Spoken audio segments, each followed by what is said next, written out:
This is a ceramic light holder. It's about 50 years old. I'm going to take it apart and show you what's inside. This type of light holder were very popular in the 50s and 60s. It's made out of ceramic, and the reason why it's ceramic is because it can handle the high temperatures that the old incandescent bulbs could take. Plastic these days can handle a lot more in terms of temperature, and also many of the lights now are LEDs, which is much lower in temperature. So I've taken all the cables out, took it apart,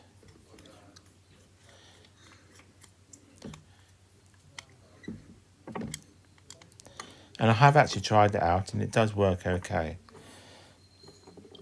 And that's it. Very simple, straightforward.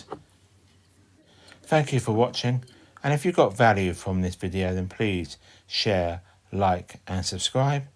And if you want to see more DIY videos then please visit my channel.